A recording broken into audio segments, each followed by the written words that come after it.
What's up, everybody? Welcome back to the Humble Pie Podcast. It's yours truly, as you all may know, Beach Jones, with my boy Wallace B123 in the building, man. Just want to thank everyone that's been watching, everyone that's subscribed, that's been in tune with the podcast. We really appreciate it, man. Also, don't forget Facts Never Feelings podcast. Facts. You know what I'm saying? Never Feelings. The podcast. Yes, sir. Like we said in the last episode, we each and everywhere, man. But we appreciate y'all for tuning in.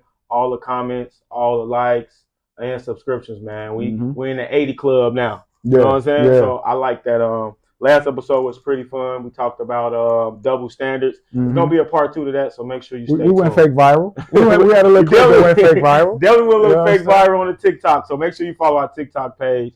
The engagement is very high on TikTok, same as the rest of the platforms. Humble Pie Podcast.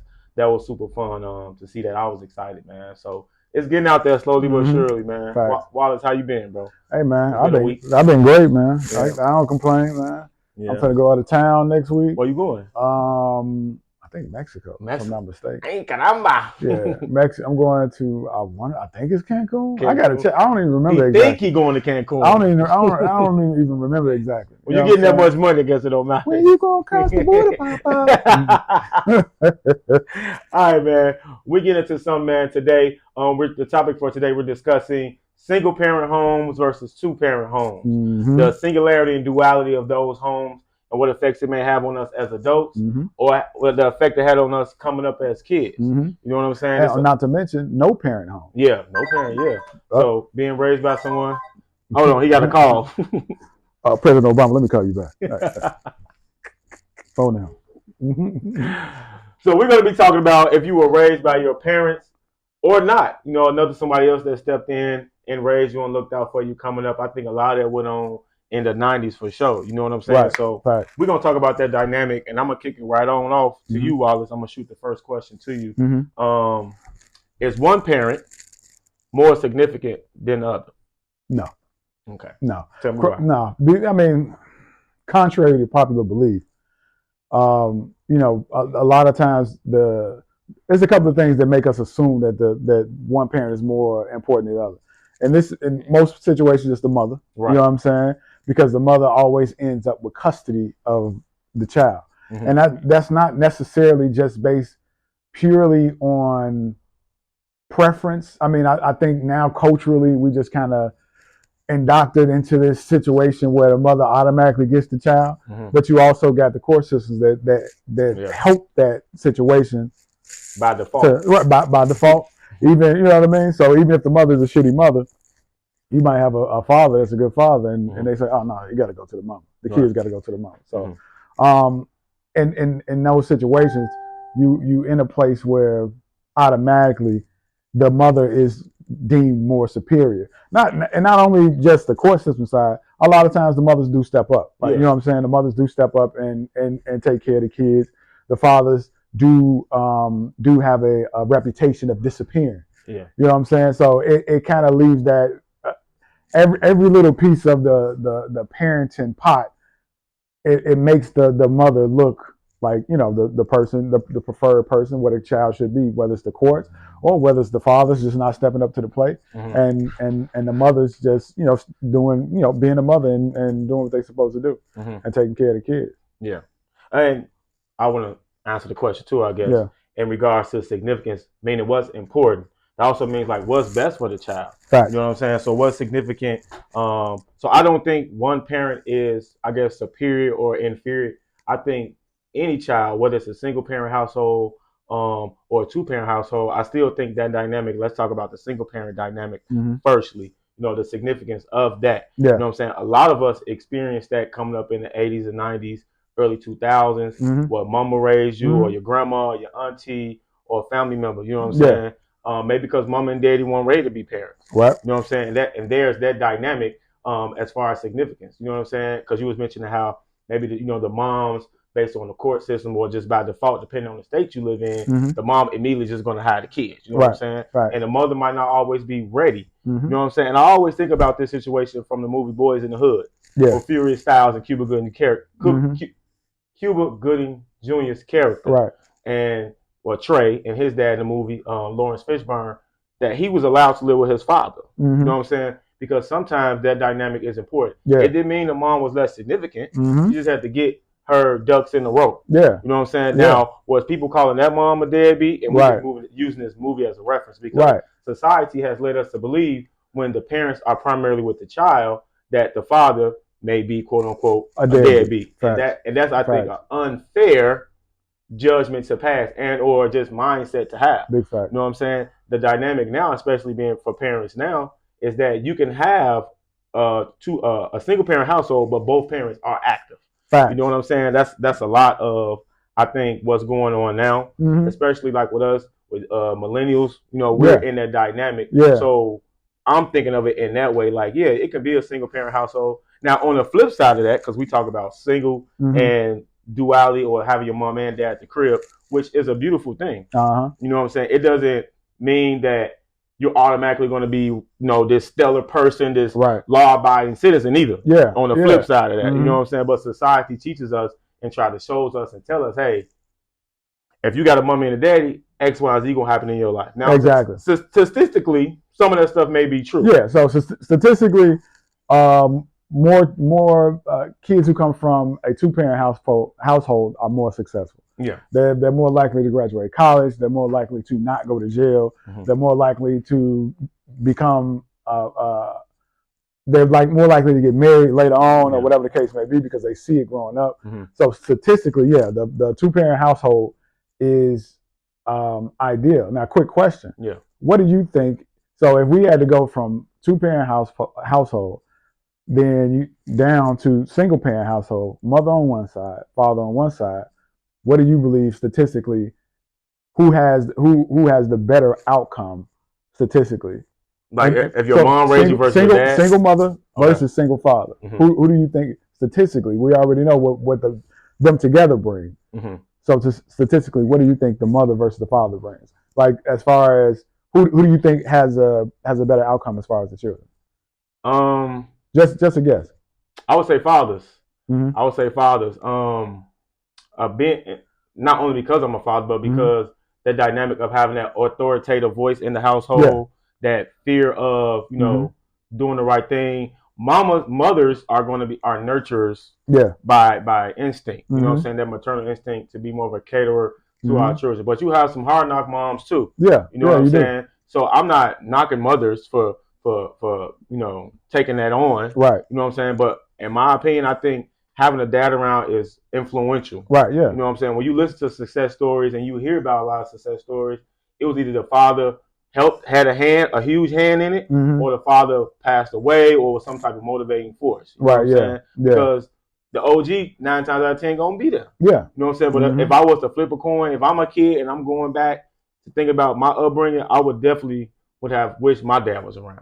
Right. You know what I'm saying? I think just having that dynamic, because you're naturally, especially as a young man, going to want your father around. Right. You know what I'm saying? Yeah. So we have to understand that going forward, like I mentioned earlier, hey, you can be active with your child, even though it's a single parent household. You got your crib, the mama got her crib. You know what I'm saying? So, and just to support what you just said, by the numbers, fathers do the children, the single fathers, like the ones that the mother is not in the household, where the father raised the child primarily, those kids turn out better than the ones that are primarily raised by the mother. And that's just like I'm not just jumping down, beat down on mothers. That's just like a statistical fact. Like there are less fatherless, less motherless. You know what I mean? Fathers who raise those kids tend to do better than facts. For the same reasons you just said. Though. For the sake of argument, just that presence alone. Yeah. You know what I'm saying? I guess that's probably what you're getting at. Just that presence of having an old man around definitely helps. I was grateful for all the men and role models I had in my upbringing for sure. So as adults, right? How do we, Wallace, go about handling our parents now? So if I can have a conversation with my old man now, or any adults out there now, 30s, 20s, like how do we have that approach if mom or dad wasn't around to really have a strong hand in raising them? Right. So now the question is, if they wasn't around and a strong hand with the strong hand in raising them, why weren't they around? That's the number one. Right. Thing, right. So you got some parents who disappear from the situation altogether, and they allow either the one or the other parent to raise the child, and they don't exist in it. Then you got the situations where both parents are literally out of the equation in regards to raising the child, and they leave them on a grandparent or their favorite aunt or this, that, and the third. And technically, now you got different situations. So with those situations, let's just go with the grandma situation. Okay. Right? That's probably the most common one. That we probably can that we can attain. Now with the grandma situation, it's very likely that parent is still around, buzzing around here, there, somewhere, because that's their mother.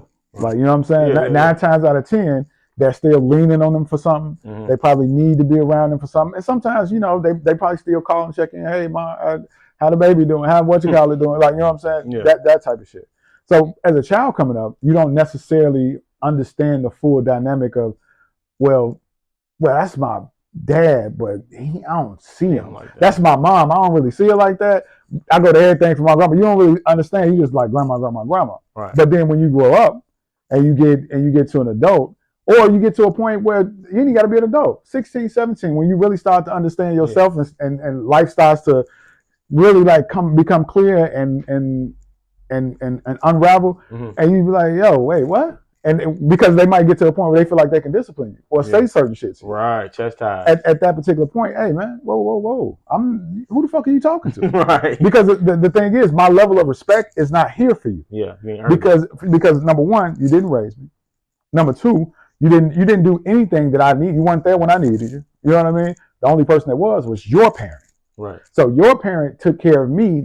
She took care of you. Then she took care of me. Right. Then she took care of your other kids. You know what I'm saying? Yeah. Depending on how the situation is, that grandma might take care of 3-4 kids that ain't even hers. Yeah. Directly.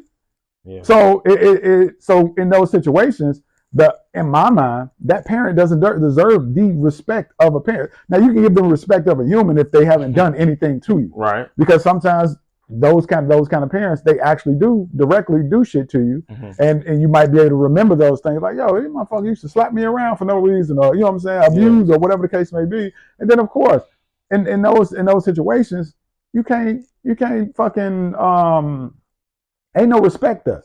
I physically fought my father before, more than once. Yeah. Like, you know what I'm saying? I had to put hands on him. 13, 14. Yeah. He a foot shorter than me. I'm 6'1". He about 5'1". Like, you know what I'm saying? So in those situations, like, bro, you don't even, like, this ain't even, you a roommate here. Yeah. You don't take care of me. Right. Like, you know what I'm saying? You don't pick up report cards. You don't buy shoes. You know what I'm saying? How dare you try to talk to me and discipline me? Right. Like, you know what I'm saying? Like, no. But the thing is, that respect is earned at a certain point. At some point, you get to the point where you just be like, yo, fuck you. Yeah. Like, because you didn't do your job. Somebody else is doing your job, and I've recognized it. At first, I used to say, oh, okay, well, that's my father, so I'll listen to him. Or that's an adult, so I'll listen to him. But when the reality set in that his position in my life wasn't a father figure position, it was just like, you might want to stop talking to me. Yeah. Like, you know what I'm saying? I fight every day. I don't think you want this smoke. hands. That's a dynamic I think a lot of us growing up in the 90s experience. Yeah. As far as like the grandma or the grandparents or like the oldest auntie or the oldest uncle having a true hand in raising our generation. And now us as adults, is like you said, we feel like, hey man, like there's only so much you can say to me. Like, I mean, I'm an adult now, and ain't really too many adults that raised me outside of probably my grandma that can tell me anything. Right, exactly. You know what I'm saying? And that's no knock on them. Right. You know what I'm saying? It's just, like you said, when you get to thinking about those times in your upbringing, like, damn, why is my life so hard? You know what I'm saying? Why am I dealing with certain things at a certain age when I should be focused on being a kid? Yeah. Not worried about how I'm going to eat or how I'm going to get here or how I'm going to get there. So approaching that as an adult, there's a little resentment there. Yeah. There's a little anger there. Yeah. You know what I'm saying? And we like to use the word trauma a lot. You know what I'm saying? And that can be traumatizing as an adult. You know what I'm saying? Why a lot of us grew up as very independent and self-sufficient. Exactly. And it carries on maybe into relationships and friendships, because it's like, hey, I don't need nobody to do nothing for me. Ain't nobody ever done nothing for me anyway. So whatever you come and bring into my life is just going to be an asset. Exactly. So those same people with that mindset then have their own kids. You think they want to relive that and be absent from their children's lives because they're not seeing eye to eye with the mom and dad anymore. Nah, Right. we don't want that.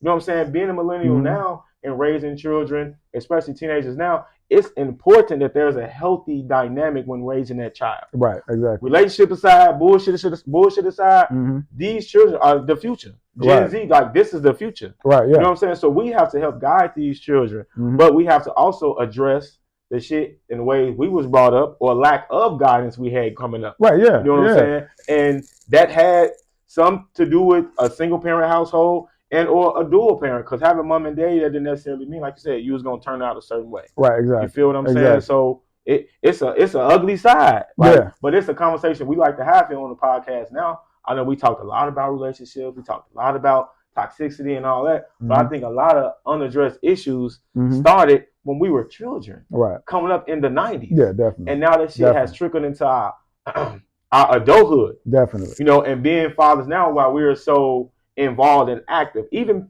men and women who are not fathers biologically or mothers, they are still very hands-on with their godchildren. Exactly. You know what I'm saying? Exactly. Like, hey, let me actually be a godparent, because godparent don't mean just put some money in your birthday card. Right, exactly. What that means is, if God forbid something happens to that parent, I gotta take over. that parent takes over. You know what I'm saying? It's just not a cute turn with you. Yeah. You know what I'm saying? It's something that should be taken very seriously. And most people don't understand. They don't. So I was just helping y'all out with They that. don't. Most people don't understand that. I just had to drop a little gem. Technically, you know, we're supposed to go to the church and be there when the child is christened and this, that, and third. First of all, most of y'all ain't even Christians, so we even go to church. Right. But that's probably why y'all don't understand the role of what the godparents should be. Like, literally, if something happened where both of the parents are no longer on this planet, or what have you, then, you know, you're the next person that gets that guardianship. But yeah, I mean, I think you made some great points though. Yeah. So we're at that moment now. I don't know why I'm tongue tied, y'all. I've been doing this. This is like the 10th episode.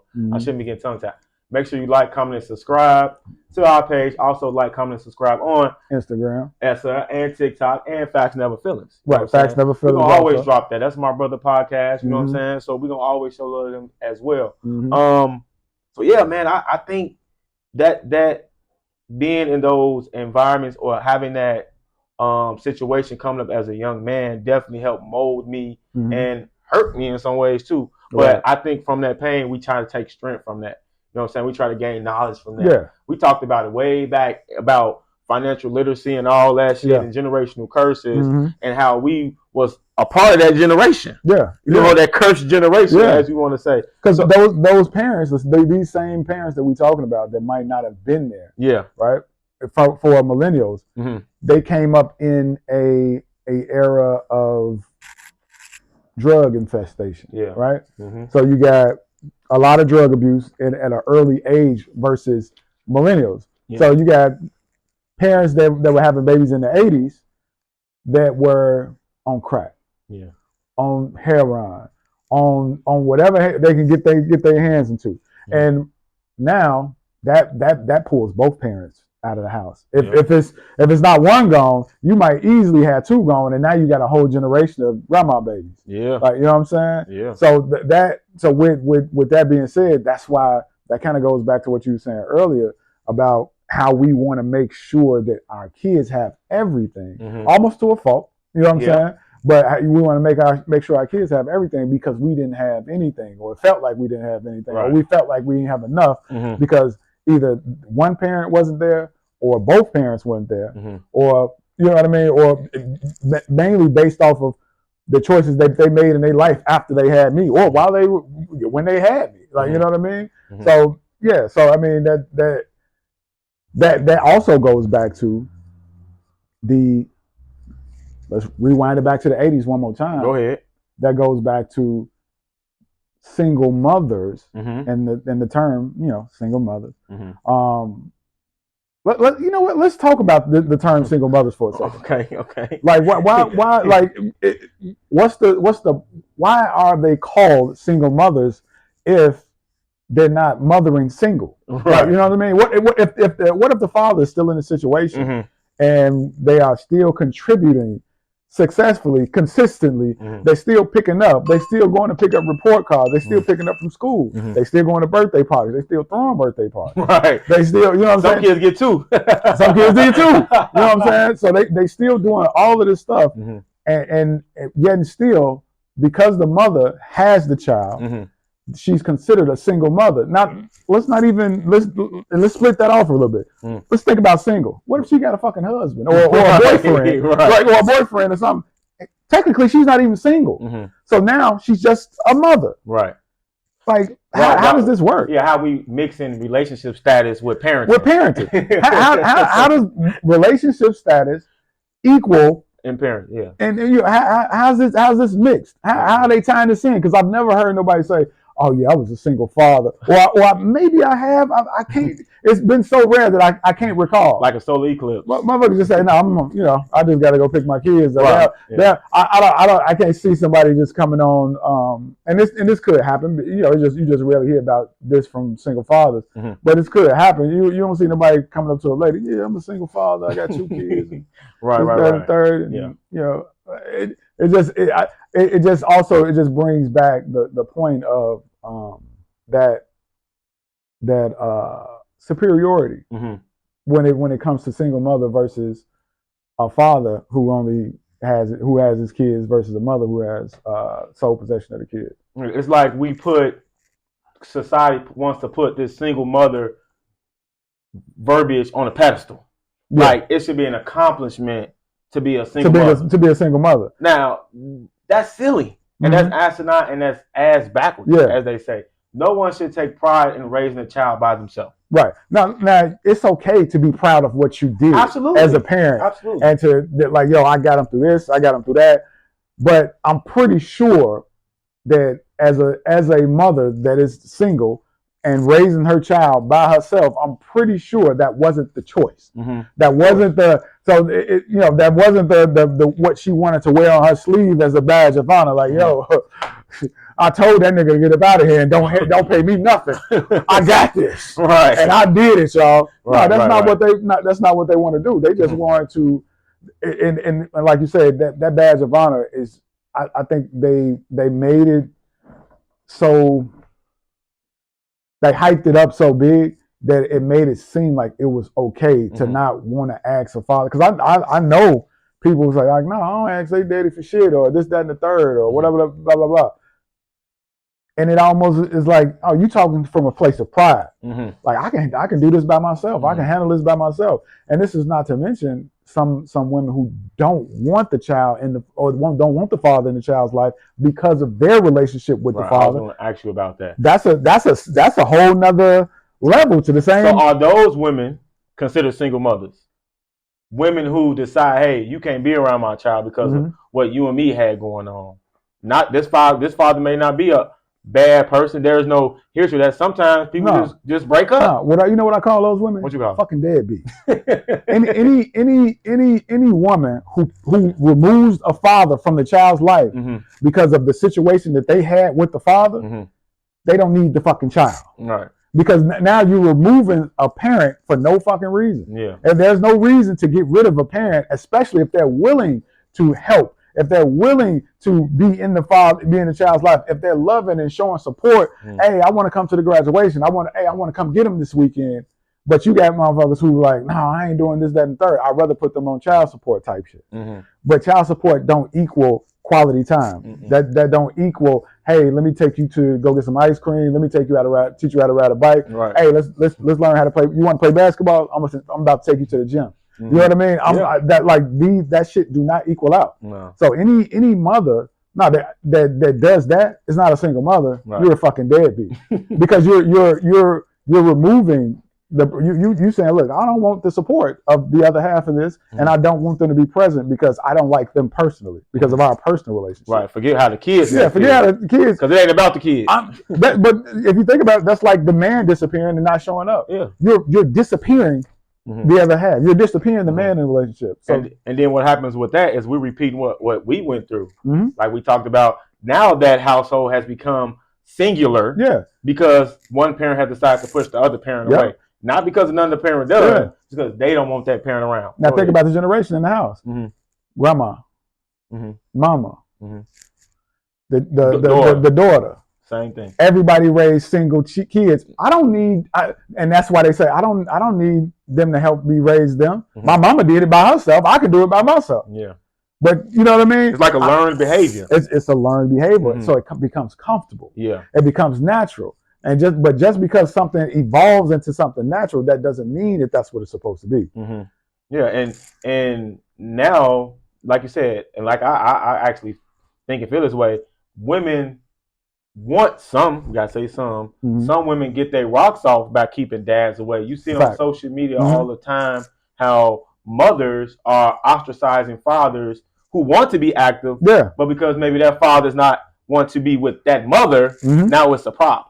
And we gotta grow out of that, man. We gotta graduate from that. You know what I'm saying? You can still be a good mama and a good daddy to that child and not be together. Yeah, because I personally know fathers who want to be active, and or I know fathers who are active, and mama still put them on child support unnecessarily. And what do you say about situations like that? We got an active father, and the mom just feels like, okay, well, I think, you know what, I'm gonna go down to the state, and this is why I think it's so messed up. And it's all based off of their relationship. Yeah, based off the relationship. Want to make sure that's the foundation why they're doing it, because there are probably some men out here on child support that probably should be. Yeah, definitely. We're not advocating for people not being on it. Right. It's put in place. It's put in place for a lot of reasons. We're gonna get to those reasons. Yeah. We can touch on those. Yeah. But yeah, you want to go and like I said, put the man on child support based upon what premise? Your feelings? You know what I'm saying? So hopping right into how the government has put that in place. Yeah.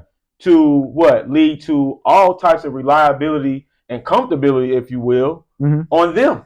Facts. Because if the daddy not around, then now we the government, we control when the child can see the daddy, how much this daddy got to send this baby, and all that. Now we all in your business. Right. Now let's break that down just a little further. Let's go. So what people don't know is that most judges' pensions, a good contribution of the money that those and imagine they receive those pensions for life after they retire.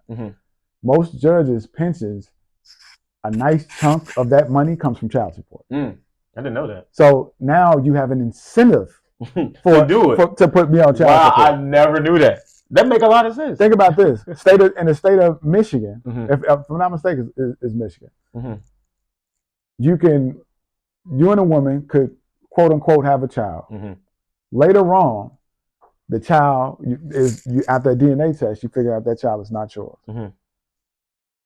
You're still responsible for child support, regardless of whether the DNA test show that you are not the parent or not. You're not the father? You're not the father. Wow. If you don't pay that child support, you go to jail. And I want to tap on that. Let's just talk about that system, the way it's in place, as it relates to child support. Yeah. And how, like you said, if a man don't pay it for whatever reasons he don't pay it, now he becomes a criminal. Yeah. So guess what? We're gonna put you now. You already in the system. Now you're gonna be in the penal system. Now we're gonna put you in jail. You're gonna go from the child support, the DCFS division to the DOC, Department of Corrections. And it's been a perpetuating cycle in the black community to get the black father out of the household. That's why our children are lost. That's why and we talked about this. And I think sometimes we do things, especially women do things out of anger and emotion, and they're not really thinking that you're contributing to the violence indirectly, because you're removing that father from the household, that voice of reason from the household. That because in a spur of the moment you was upset, or you didn't get the $10 when you asked for the $10, so now he ain't shit. Yeah, you know what I'm saying? You don't think of the lasting effects. Hold on, you don't think of the lasting effects it's going to have. Yeah, I can speak on it because I was brought up without my father. You know what I'm saying? Due to X, Y, and Z, we're not gonna get into that. Right. You feel what I'm saying? But it has an effect on you as a young boy, all the way up until a man. And we're not making excuses. No, not at all. These are just facts. Not at all. It's a fact. You can research and look these type of things up. So it's frustrating for dads who want to be involved, or you know, and I mentioned it before, society is quick to shame men for being emotional who want to be involved in their children's lives, but because you know the OG feel this way and the third about him as a person, he can't do it. So now I ain't shit to her already. So now I'm more ain't shit because now I don't want to deal with it. I don't want to deal with you if it got to be the way you want it, how you want it. You know what I'm saying? And then the law get involved. Now what? Now they all in your business. Right.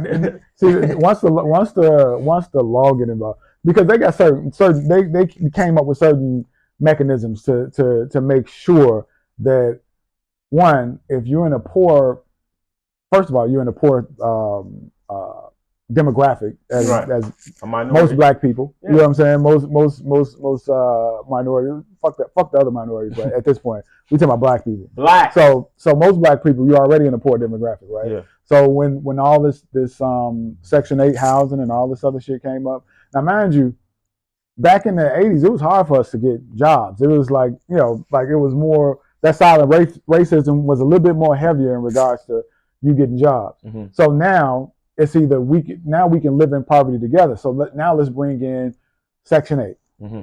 Section 8 says, hey, I can get you somewhere to stay. Mm-hmm. He can't be here though. Yes, literally. I can get you public aid, but he cannot live here in this house.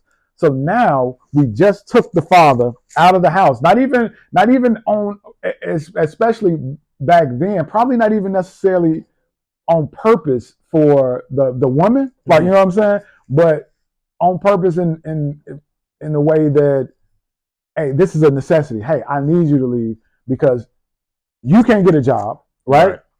And we need these food stamps and we need this Section 8. Yep, we need somewhere to live. Yeah. We need somewhere to. If these people show up to the door, knock on the door, and they check the house and they see there's a dude living here, I'm gonna lose my Section 8, and I'm gonna lose my food stamps. You need to go find a job so you can get us out of the situation. Mm-hmm. How hard is it for somebody to find a job in the 80s? Mm-hmm. Extremely hard. Right. Extremely. Mind you, we coming from the 70s. We still coming out of the redlining situation. Mm-hmm. So now everybody's still boxed in to these same. Technically in Chicago, it's still like that. Yeah. Only difference is we move outside of those boxes and because we can, but it's still like that because we're so conditioned to be in these red line situations. You go back. Let's use Chicago for an example. West side of Chicago, you couldn't move past Austin. Right.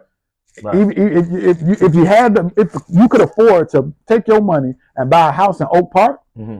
they was putting your ass up out of that motherfucker. It's either one, they's gonna say, "Oh no, we can't sell to you," mm-hmm. or two, some people were smart and say, "Hey, I need you to have somebody who was white or somebody represent them in the sale." Mm-hmm. You'll get to the closing table and say, "Oh no, we can't sell this house to you." So now you got to buy a house in the poorer neighborhood. Mm-hmm. So now you're stuck in these situations. So now you are not allowed to flourish. So when you got those situations and people are still in that, then you got people moving into projects, mm-hmm. and experiment. Yeah. Like, you know what I mean? So, right. So now we got you in these projects to see how you guys are going to function as a bunch of poor people are literally stacked up on top of each other. And we all know how that panned out. Yeah. We know how that panned out. So that's not hard for us to see. Mm-hmm. It's happened right in front of us, and we've been conditioned to think these type of things are okay normal in the black community, and they're not. Yep. You know what I'm saying? It's not okay to just put somebody on child support because you're mad at them or you don't like them. Right. It's not okay to put the black man out the house just so you can receive benefits from the government. Right. Because then at that point they're saying, hey, you can't make a certain amount of money if you got it. Right. So you got to only make X amount of dollars. Therefore, keep you in a certain tax bracket. Yes. Therefore, keep you in a certain lifestyle. Yes. Therefore, keep you in a certain mindset. Yes. Therefore, keep you dealing with the same type of people and perpetuating the cycle. Mm-hmm. Was like, hey, we're going to keep y'all right here because we control y'all. Exactly. Because guess what? If you make over $40K, guess what? Bye-bye assistance. So guess what? I'm going to work this job. I'm going to do the bare minimum at the job. Mm-hmm. I'm going to call in as much as possible. Yeah. I know this from firsthand experience working in the professional field. I'm like, hey, why this person calling out so much? Mm-hmm. Why are they not here so much? And I know this is a job where you can make suitable wages. Yeah. But it's like, you know what? If they make the wages that they can actually are paid, then they're going to lose some type of subsidized housing. Generational conditions. Some type of there is going to and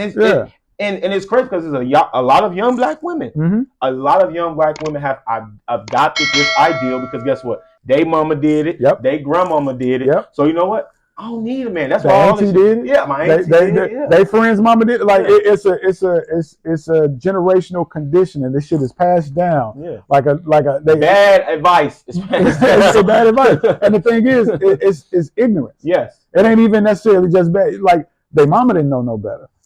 So they follow them, and they don't know no better. Mm-hmm. But their parent didn't know any better. Mm-hmm.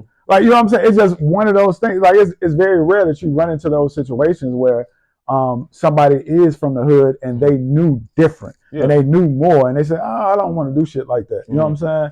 So just like you said, even when it come down to just keeping that government assistance going and keeping that shit flowing. Mm-hmm. I'm gonna do whatever I can to keep this shit flowing because this is what I'm used to. I was raised on it. Yeah. You know what I'm saying? Yeah. So being raised single home, that's by design. Yeah. Like that's not by accident. That's by design.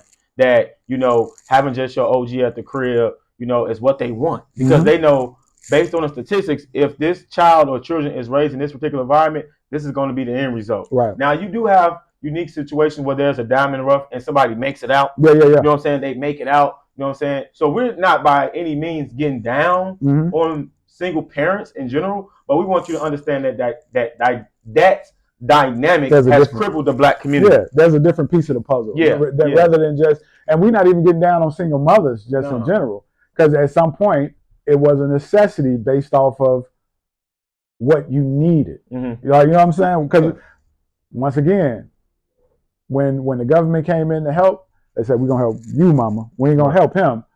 Oh, well, he this, that, and the third. No. We don't help people, ladies with men in the house. But you know what I'm saying? So we can't, if it's a man in the house, then he need to go, you know, find a job. If he can't find a job, then y'all just need to, which may lead to a life of crime. Which may lead to a life. You know what I'm saying? In the middle of the 80s. Yeah.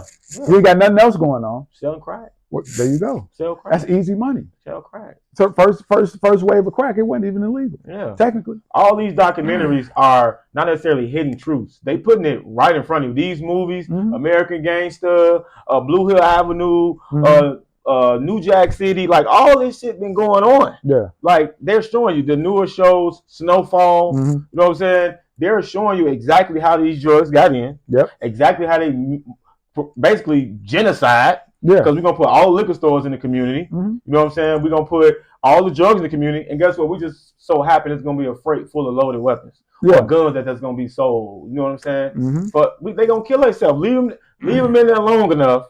They're going to kill themselves. We're going to throw them a bone with called an EBT or a link card. We're going to throw them a bone called Section 8. We're going to throw them a bone called minimum wage.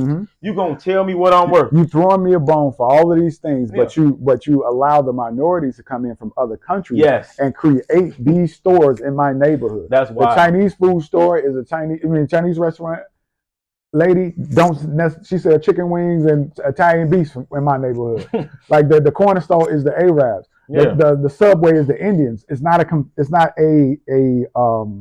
coincidence that they own these things outright. It's not a coincidence that they can pass these things down through family. It's not a coincidence you can go to a Subway on the west side of Chicago in a black neighborhood and go to 15 other Subways on the south side of Chicago in a black neighborhood, and they are all owned by Indians. And gas stations. And gas stations are owned by Arabs. This is every beauty supply is owned by Chinese, Korean, Filipino. None of this is a coincidence. No. So even when you go back to the 80s and you try to figure out, why dude just didn't get a job or start a business in his own neighborhood, because he couldn't.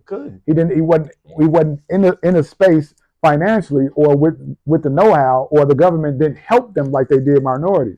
So I mean, that kind of goes back to the civil rights movement. The only thing the civil rights movement did was put other races in a position to win, because after that they did something called the Great Migration, which they allowed other races to come into the country, because prior to that it was illegal to have too many non-white immigrants coming into the country. So you couldn't have too many. So you can Italians, Scottish, Irish, all of that was cool to come in. But like Indian and Asian, and like it was a limit on that. So after the civil rights movement, what they did was they put an act in and said, I think it was like 1968. They put an act in and said, hey, it's okay that y'all come over here, but you got to have a degree or you got to have a trade if you're coming over there. But what I'm gonna do when you get here, I'm gonna give you a grant to make sure for small business, so you can get yourself on your feet. I'm going to give you. I'm going to make sure you don't have to pay taxes for a certain amount of years, 4 or 5 years while you're on that visa, so you can get on your feet. Yep. And then after that, you can send for your people and have them come. So now that incentivizes them to have those people come and say, hey, look, this is how I got this Subway. This, America's a land of opportunity. Right. The ground is paved with gold. For who? Right. It ain't paved with gold for us. But they say that because they come from over there and they come in and they get all this shit in their lap and then they turn around and say, we lazy. Yeah. But this is the thing. We just don't have the same opportunities. Now, we ain't saying that y'all didn't work hard to get all of this shit going. Right. We just don't got the opportunity to. Because I've never met a black person that had an opportunity that didn't take advantage of. Exactly. Because if those things were presented to us in a way in which we firstly understood and can actually execute them in a suitable amount of time, like you said, get on our feet, I think we would jump at it. And that's why now crack. Think about crack. No, but this is us taking advantage of an opportunity. That's a good point. So people smite us for selling crack in our own neighborhoods and this, that, and the third. But you got to understand, you had 15 years old that was making $50,000 a week selling crack and cocaine and all this other shit. And they did it because that was the only opportunity that they have. But who flew it in? The government. Because we ain't go to Colombia and get that shit. Right. Come on, Fury Styles. We ain't go get it. We ain't got the planes flying and boating this shit over here. You know? But just to bring it all full circle, when you got all of these elements that's pushing into the black family, that creates the dynamic that a single family or a single parent household is okay. Right. Because now we got generations and generations that this has been pushed to because we're still playing catch up with everybody else. It's not a coincidence that you got more white families who got more, that are dually parented. Yeah. Even in poor neighborhoods, you still got them with two parents in the household or whatever the case may be. Granted, everybody ain't staying together. Right. But this is we said all that just to bring it back around to the nucleus. This is why the nucleus of the black family is kind of fucked up because we've been drug along and been playing catch up for 400 years. All the way up until now. Even though it feels like we almost there, but we not. Because go to your local gas station and see who running it. That's for real. We gonna pause for the cause. Hey, take a deep breath. Now, like, comment, and subscribe. We know we gave you a mouthful of maybe things we all need that we are aware of, but you don't hear every day on the podcast. I watch a lot of podcasts. I don't hear these type of conversations. Right. You know what I'm saying? And we have to kind of reset ourselves and say, hey, let's get back to something that actually resounding and something that I really want to focus on within this podcast is things that we deal with every day. You know what I'm saying? In life and mature conversations. Right. Because a lot of women going to feel justified on putting a man on child support. Yeah. A lot of women are going to feel like, oh, well, he don't want to be with me. Guess what? I'm going downtown in the morning. You're going to have to woo out the band.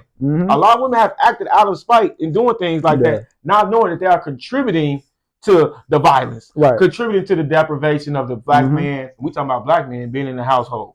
So it's a lot of that goes into that. Everybody's situation ain't the same. Right. There are plenty successful black families with the mommy and the daddy around, but the larger community of us, the large community of black women, especially women our age, they get their rocks off trying to shit on fathers. Yeah. And that's by design. Like they want you to do that. They want you to say black men ain't shit. All black men are dogs. All black men cheat. And I actually meant to bring that type of shit up in a double standard episode. But I didn't. But you got to think about this, ladies. Why these type of ideals have been put out there to you. You need to love a black man, trust a black man, cater to a black man, appreciate a black man, support a black man, and it will be no limits to where he will go. But if you always telling me he ain't shit, or you just this, or you just that, all these demeaning things, at some point he gonna say, F you. Yeah. F you and them kids. Yeah. You know what I'm saying? You gotta understand the type of trauma and the type of power that's beheld in a woman's tongue. And why some of these resentment between the black dynamic exists. Exactly. It's because I guarantee you, and I talked about it before, if a couple having an argument online, 1 million people gonna watch that. But if you see some black love being shown, somebody getting married, somebody having a baby shower, we ain't really, it's only a matter of time, or he cheating on her, or she cheating on him. We not celebrating that. Right. We celebrating and sharing the fact that they arguing, that they fighting. Right. That's clickbait. Yep. There's a reason for that. And you talk about it, it's social contagion, everybody want to be involved. Yep. But we also are putting that into our lifestyle. We also are putting that into our dating pool. Yeah, exactly. Like, this is okay. Exactly. And all the episodes we talked about, encompasses toxicity, situationship. This is why we're in those things. Y'all get it now, and this is how that dynamic has created that single parent household. You know what I'm saying? And the things like child support and all these other things that, people are just so quick to do in the beautiful city of Chicago, at least. Facts. I ain't never lived nowhere else. Right. You know what I'm saying? But that dynamic is just so much, is so praised. And quite frankly, it's unfair. Right. And it's sickening. Right. You know what I'm saying? That being a black man shouldn't be this hard. Right. When we being the alpha of the species, if we want to be scientific, because you mix any other race with black, what you go get? A black. You get a black. you mix anything with black, you gonna get black. You know what I'm saying? So we gonna segue. Right. We gonna segue into the next segment. That was, man, we can go another hour on that. Right. And ladies, if you're feeling a kind of way you should about what we saying, then we talking to you. Right, motherfucker. We're talking to you specifically, but because everything that we talked about today does not pertain to every single scenario or every single one. This is a generalization that you understand, that we understand, that we all understand. That's why I brought it all the way back to the beginning, so everybody can understand from the nucleus of how the black family was disassembled. Yeah. All the way back from goddamn Jim Crow. You know what I'm saying? Yeah. Next segment. Now that we talking about how, women want to be so independent, you have holidays come up. Man-made holidays. One being Father's Day. Yeah. And you have women who think that it's okay, and we won't use Facebook, an app that I despise. Happy Father's Day to me. Oh my God. And that goes back to, like I said, being a single parent by choice, or characterize yourself as a single parent because now you think you the daddy too. That's ladies, that's disgusting. Stop doing it. Go ahead, Wallace. I know you want to talk about. Okay. All right. So, okay. Women who put Happy Father's Day on Facebook are doing themselves a disservice. Number one reason, you're not a man. Let's start there. What the number two reason is disrespectful to yourself, and it's disrespectful to you if I come to you and say Happy Father's Day, because you're not a man. The thing is, what you're doing when it comes to your kids, if you don't have the other party in the relationship or in the household, and you're doing everything that you can to make sure that they're okay, what you're doing is called being a mother. That has nothing to do with like that. That's all you're doing. You don't have a secret. You didn't create the baby by yourself. Nope. You might be raising them by yourself. So if you raise them by yourself and you're doing everything that you can, turn the fuck up on Mother's Day. Turn the fuck. That's cool. Like I get it. It's hard. You going every fucking year, and you've been begging this dude to step up. The kid asking for him. He the kid wanting to come throw a ball to him in the goddamn backyard. He ain't showing up, and I completely get it. But don't disrespect. See, you downplaying the role of a mother when you say, "Oh, I'm the father too." No, you're just a great mother because you chose to stay in that situation. Because granted, you don't have to be a mother. You could have put the baby up for adoption, or you could have done like my parents did, gave the baby to the grandparents. Right. That's not even. It's not even nothing to talk about. You know what? Let's do this. Y'all stick to Mother's Day. Fathers stick to Father's Day, because if a father got on fucking Facebook on Mother's Day, say, "Yeah, I'm a single father. Happy Mother's Day to me." He'll be so many bitches. They'll get down on. See, men always want to try to be women. These dudes are so feminine these days. Like, you know what I'm saying? That's the first thing they'll do. But guess what you look like when you do that? You look masculine. And you're not a man, and you don't want nobody to call you a man in the street or treat you like one in the street. So it's okay to be a great mother and celebrate Mother's Day. But don't get on fucking social media making yourself look, or you know what? You putting your crown down, your motherly crown down when you say Happy fucking Father's Day to me, because now you're taking away from the work that you did as a mother. Like, no, you just doing your job. That's all you're doing. You stepped up to the plate and did your job as a mother. Ain't nothing about that for you becoming the father. You cannot replace that role. You can only do your best to facilitate as best you possibly can. And what's even great point? High five. High five. Okay. We ain't that no more. All right. So we on camera. My bad. Also saying that it's a slap into the active fathers. It's a slap in the face to the active fathers. That's a fact. You know what I'm saying? That's a fact. And because Facebook is a platform for everything American and everything that people look to for advice or just for instruction and guidance, because it's all followers on there, ain't no leaders. That's why you follow people on Facebook. Ain't no leaders. But we'll get into that another day. It's like I said, it's sickening and it's really unfair. You know what I'm saying? And what's even more crazy in the black community, we go ahead, girl. Happy Father's Day to me too. We talking about the comments now. Happy Father's Day to me too. The whole time this man probably been tried to a million times be there. Yeah. You know what I'm saying? And like you said, we salute the mothers who's wearing that hat. Yeah. You know what I'm saying? That dual hat. But no, it's not a dual hat. Wearing that hat. It's one hat. My apologies. You're a mother. That one hat. You're a mom. You know what I'm saying? And be that. Like I say, you be a great mom. Yeah. You know what I'm saying? It don't necessarily mean you gotta say the men ain't shit or the daddy ain't shit. Yeah. Because you're doing, like you said, what you chose to do at the end of the day, which was have a baby. Yeah. You know what I'm saying? Have a baby. And for the mothers, you have sole choice in that. The father has no choice in that. So this is everything that you're doing is what you chose to do, which is have a baby and not give it up for adoption and to rock out. And every woman on this planet knows that just because you have the baby, that does not mean the father's going to be in the picture. That one dude you talked about on FNF, he let that be known. Mr. 7 Kids. Yeah, Mr. 7 Kids. And he told it.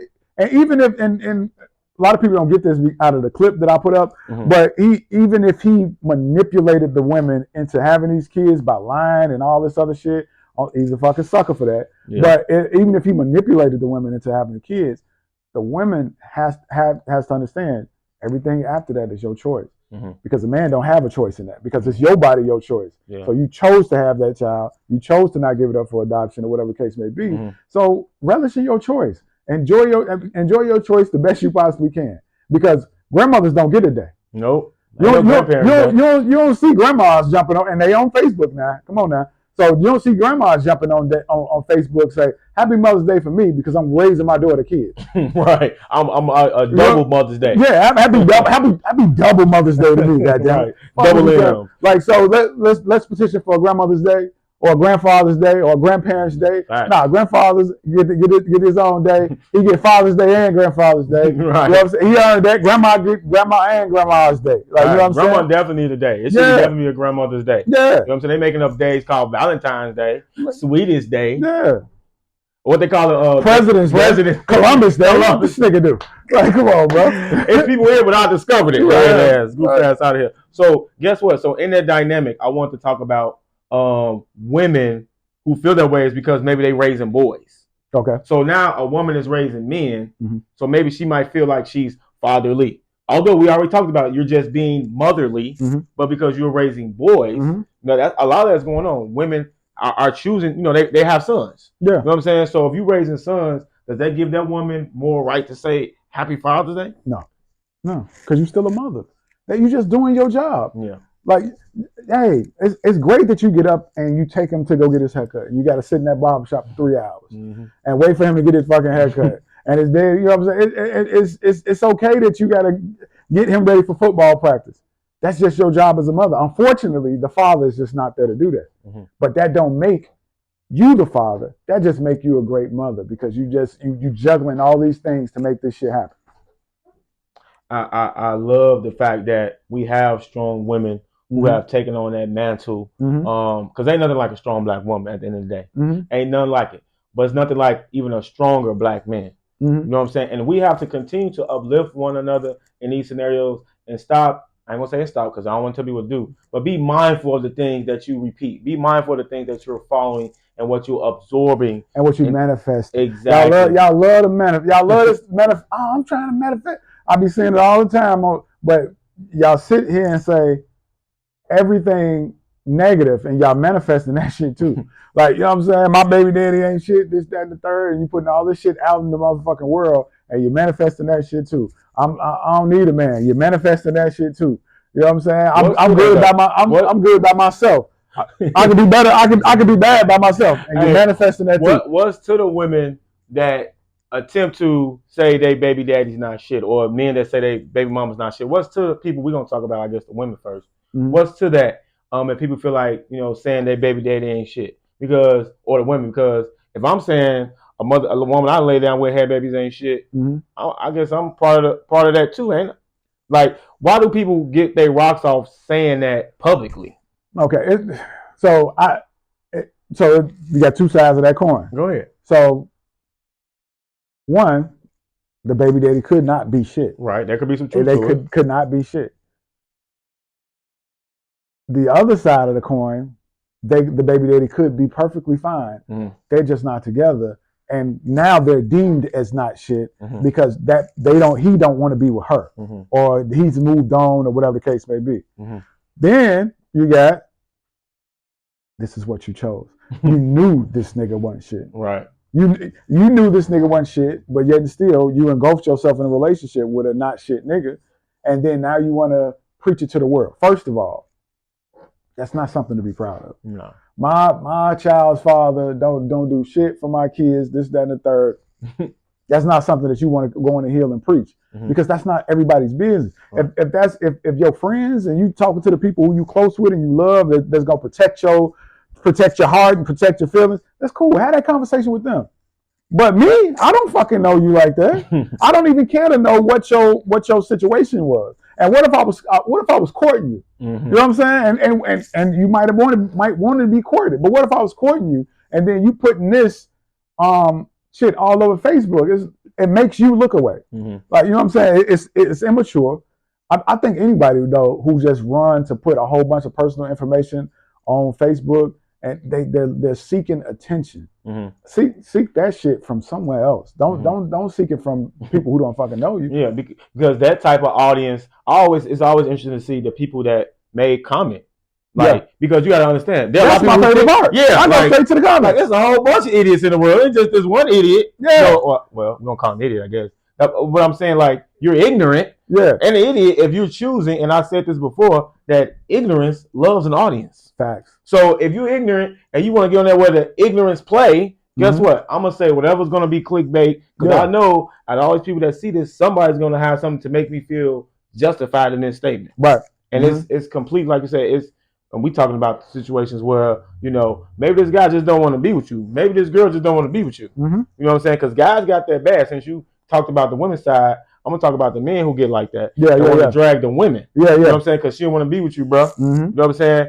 You have to let go. Let the fuck go. And men don't really admit it, how hurt mm-hmm. they be out of a situation. But, that it's a lot that goes on, too, how a woman ain't shit and my baby mama this, that, and the third. Mm-hmm. At the end of the day, that woman had your kids, bro. Mm-hmm. You know what I'm saying? Now, whatever life she choosing now is totally mm-hmm. up to hers, but you can't be in your feelings. And your fifis. In your fifis, like I say, because she don't want to be with you. You look just as bad getting on the internet and looking like a clown.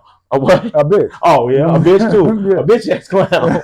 We're going to keep it around the pod, man, because these are things y'all seeing every day and praising every day. Yeah. And we have to come back and bring it full circle on y'all how a lot of this stuff starts. Mm-hmm. And it starts in the household, bringing kids up, and, you thinking this shit is okay. Right. And what's happening in the Black community, we are exalting mm-hmm. the wrong things. We are praising the wrong things. We are putting things on the pedestal that are just wrong. And what happens when you do that?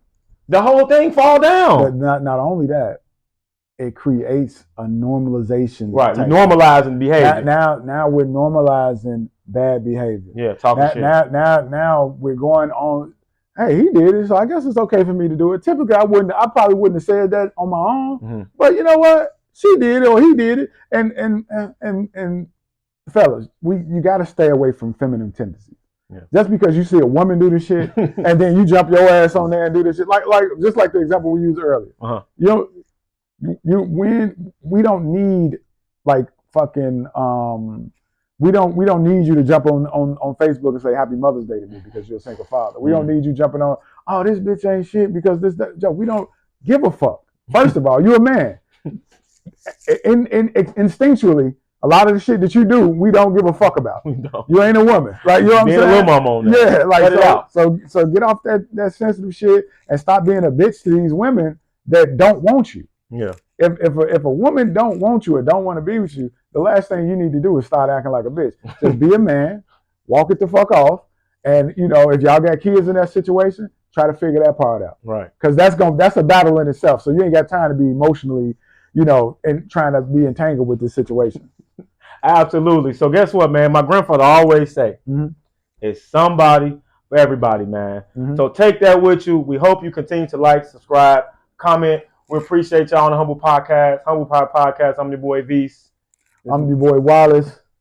And bring Grandmother's Day in. Bring grandmothers back. Peace.